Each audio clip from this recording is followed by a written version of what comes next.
Do jejum do mês de Ramadã para o ano 1442, correspondente a 2021, está a principiar o jornal da Hakl TV, onde a partir de hoje estaremos a entrar no seu receptor às 18 horas mais 30 minutos. Boa noite, assalamu alaikum wa rahmatullahi wa barakatuh. Vamos às notas. A instabilidade cambial do dólar que se registra nos últimos meses poderá impactar negativamente na economia do país, sobretudo na componente de exportação de produtos agrícolas. O ministro da Agricultura e Desenvolvimento Rural, Celso Correia, que inicia esta segunda-feira uma visita de trabalho de Nampula, encara o fenómeno com maior preocupação. O dólar americano já não tem um valor consistente em relação às outras moedas do mundo, como euros, iene japonês, libra esterlina e assim por diante.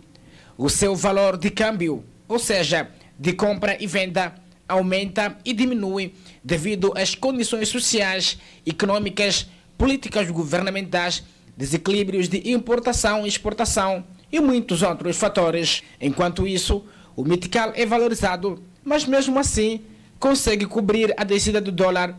O facto constitui uma ameaça para os produtores de grande escala que fornecem os seus produtos ao mercado mundial através de exportação. De visita à província de Nampula, o ministro da Agricultura e Desenvolvimento Rural diz que o cenário terá impactos fortes na economia nacional. Porque tinha uma perspectiva de exportar com o preço da referência em dólares, não é? E os seus custos de produção foram a partida definidos numa taxa de câmbio. Quem vai exportar a partida perde significativamente em termos de rendimento. E não só para quem produziu também. Eu volto a dizer que é muito importante a estabilidade cambial, porque nós estamos a competir no mercado global. Se aparece um produto de importação mais forte que o nosso produto, nós teremos dificuldades. Mas queria dizer que todas as nossas perspectivas, e esta é a mensagem muito importante para os produtores, temos que vencer todas as batalhas e adversidades possíveis. Nós vivemos num mundo globalizado, vivemos numa economia de mercado e estas são as regras. Mas sempre que pudermos fazer e tomar medidas que possam proteger a produção nacional, assim o devemos fazer. Portanto, teremos que aguardar para perceber quais são os fundamentos desta valorização vertical. Sabemos que o dólar a nível internacional está desvalorizado, temos que saber como é que vamos gerir os próximos meses, na certeza que a produção em massa, em escala, que foi assumida para esta campanha, poderá também ajudar a superar esta necessidade. O algodão é uma das culturas de geração de renda a ser massivamente afetado, a avaliar para o seu atual valor comercial. Os impactos podem-se fazer sentir a título de exemplo.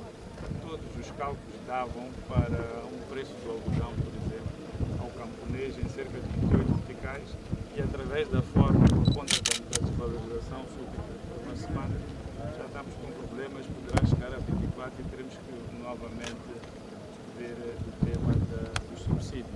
Mas para nós não é fundamental, nós queremos uma moeda forte, mas acima de tudo estável. E compreendemos a situação em que o país atravessa, é positivo para uns e naturalmente para outros terão que se adaptar a esta nova realidade. O que não deixa de ser verdade é que nós iremos fazer este ano refletir sobre a nossa política monetária, sobre a nossa política fiscal, saber se de facto ela está a responder àquilo que são os objetivos nacionais. Entretanto, apesar da ameaça, o governo assume o compromisso de continuar a fornecer o mercado internacional com produtos agrícolas de alto valor qualitativo. Arrancou esta terça-feira na cidade de Nampula e para um período de 4 dias um seminário de divulgação da Lei de Prevenção e Combate a Uniões Prematuras, visando tornar aquele dispositivo amplamente conhecido pelos atores-chave no combate do fenómeno para a sua efetiva implementação. Com a duração de 4 dias, o evento é organizado pela organização não-governamental World Vision Moçambique, em parceria com a Unicef, Save the Children, a Associação Moçambicana para o Desenvolvimento da Família e a Coligação para a Eliminação das Uniões Prematuras. Cerca de 48% das mulheres entre 20 a 24 anos casaram-se antes de 18 anos. E isto significa que em cada 2 raparigas já estão casadas e antes de atingir os 18 anos. E este fato de casar antes de 18 anos, podemos ter a certeza que traz consigo a outras consequências. Só para citar algumas, podemos ter a certeza que este casamento muito cedo vai resultar também numa gravidez precoce. E havendo uma gravidez precoce, podemos ter a certeza que uma das consequências que alguns profissionais de saúde podem provar é aumento de casos de malnutrição na gravidez e mesmo na criança. Podemos ter a certeza que algumas desses casamentos prematuros que vão resultar em gravidez precoce poderão resultar num parto complicado e uma das consequências pode ser a fístula. A realização deste seminário relativo às uniões prematuras aos diversos atores do sistema da administração da justiça, sem prejuízo de outros atores relevantes, na situação atual de crise epidemiológica do Covid-19, associada à crise econômica e financeira que o país atravessa, constitui um marco assinalável e uma manifestação da prioridade da justiça na construção do Estado de Direito, seguindo o Plano Quinquenal do Governo 2020-2024. Pretende-se ainda com este seminário promover o desenvolvimento de habilidades e competência dos atores acima indicados na prevenção e defesa das uniões prematuras e dos direitos humanos a elas inerentes dentro do quadro legal vigente. O seminário destina-se a quadro dos órgãos da administração da justiça, como conservadores e notários, magistrados do Ministério Público e Judicial, agentes da Polícia da República de Moçambique, PRM, representantes do Instituto de Patrocínio e Assistência Jurídica, técnicos da área de gênero e criança, bem como membros da sociedade civil engajados no combate às uniões prematuras. A Carta Africana dos Direitos e Bem-Estar da Criança, de 1990, ratificada pelo nosso país, no seu artigo 1, número 1, obriga os Estados africanos, membros da Organização da Unidade Africana, hoje União Africana, a se engajarem no empreendimento de todas as medidas necessárias, em conformidade com os seus preceitos constitucionais e as disposições da Carta, para adotar todas as medidas legislativas e outras necessárias para efetivar as disposições contidas na aludida Carta. O nosso país tem, efetivamente, dado passos nesse sentido, visto que, dentre outra legislação pertinente à defesa dos direitos da criança, no contexto do seminário que hoje inicia, é incontornável a referência à Lei nº 19/2019, de 22 de outubro, Lei de Prevenção e Combate às Uniões Prematuras. Tem sido habitual em Moçambique, sobretudo nas zonas rurais, forçar as menores a contrair casamentos antes de perfazer a idade prevista para o efeito. Este ato amostra-se nocivo não somente à sociedade, como, sobretudo, à saúde das vítimas, pois, para além de condicionar o futuro destas vítimas com enfoque na educação e formação, também afeta diretamente a saúde, quer física, quer psicologicamente, deixando sequelas para o resto da vida, para além de coartar todo tipo de oportunidades na formação da criança. Para um melhor acautelamento deste direito, o enquadramento e interpretação da Lei de Combate às Uniões Prematuras deve ser aplicada e interpretada à luz de princípios fundamentais, tais como a proteção da criança contra as uniões prematuras, o estabelecimento da idade mínima de 18 anos para as uniões que visem o propósito imediato ou futuro de constituir família, a irrelevância do consentimento da criança para a união prematura, o superior interesse da criança, a participação da criança na tomada de decisões sobre a sua vida e a gratuidade do acesso aos serviços prestados pelo Estado relacionados com a aplicação da Lei de Combate às Uniões Prematuras. Refira-se que a Lei de Prevenção e Combate às Uniões Prematuras foi aprovada pela Assembleia da República em julho de 2019. O Conselho Empresarial Provincial de Nampula exige do Governo a maior colaboração na promoção do setor privado como forma de reduzir os impactos da pandemia do novo coronavírus. Para o presidente daquela organização, o Executivo deve prestar uma atenção especial para os ramos da hotelaria e turismo, construções, a indústria transformadora e agricultura, por sinal, os mais afetados pela Covid-19, para garantir a sustentabilidade das empresas moçambicanas. Sabe-se que a indústria hoteleira está com absoluta ineficiência de receita. Não tem receita. Estão abertos para pequenos clientes, poucos clientes, e que estão a criar um déficit desconfortável.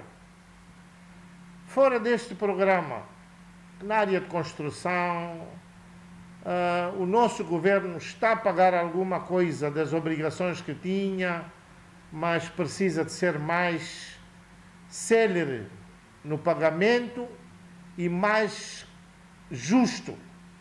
Porque eu, quando não pago ao governo, o governo aplica penalização. E quando o governo não nos paga, também devia dar compensação, que é justo. Porque eu, se tenho dinheiro, e esse dinheiro fui buscar ao banco, o dinheiro que eu emprestei ao governo 100 meticais, 5 anos depois já não são 100, são 200. E o governo paga-me 100. Então, o apelo que eu faço ao nosso governo, que da mesma forma que ele cobra ao seu contribuinte o valor adicional, deve compensar adicionalmente para atenuar o prejuízo, porque mesmo pagando isso não resolve o problema, porque o meu dinheiro parado prejudica muito, tira a minha visão. Então é preciso que o governo ajude-nos em salvar, porque as empresas precisam de ser verdadeiramente protegidas naquele nosso diálogo que existe, parceria público-privada. Essa parceria tem que ser consistente, justa, para o setor privado para o público, público para o setor privado, porque só assim é que nós vamos sair da nossa tragédia, que essa tragédia é grande. Vamos falar na indústria do caju. Estão para cima de 15 mil operários fora da ação. Ano passado, a castanha, previa-se que o povo vendesse a bom preço. Na realidade, não vendeu a bom preço. Alguém tirou proveito disso. Em causa está as normas fragilizadas que foram impostas, que levou a indústria, depois de um longo período dela desenvolver, e nós, os empresários, não desenvolvemos sozinhos, desenvolvemos com o nosso governo. Então, os nossos parceiros do governo, representantes do governo, não sei qual foi a filosofia para levar a uma tristeza a mais de 15 mil famílias que estavam habituados em zonas, infelizmente, que tiveram falta de chuva e que não há outro emprego, que era um hábito já criado acima de 15 anos. Então estamos com uma situação e esperamos que quem de direito reponha o mal. A Associação Nacional para o Desenvolvimento da Paz do UMA, com sede na capital do país, anuncia a construção de casas de baixo custo para apoio aos deslocados de ação terrorista em Cabo Delgado. Esta primeira fase serão construídas 25 casas nas cidades de Pemba e Nampula, no investimento na ordem de 1.250.000 meticais. O anúncio foi feito pelo representante daquela organização durante um encontro com uma parte dos cerca de 5.000 deslocados que se encontram espalhados em diferentes bairros da cidade de Nampula. Já tivemos no encontro com o presidente do Conselho Municipal de Nampula para a aquisição de espaço e a confirmação. Fomos visitar o bairro de Namiteca.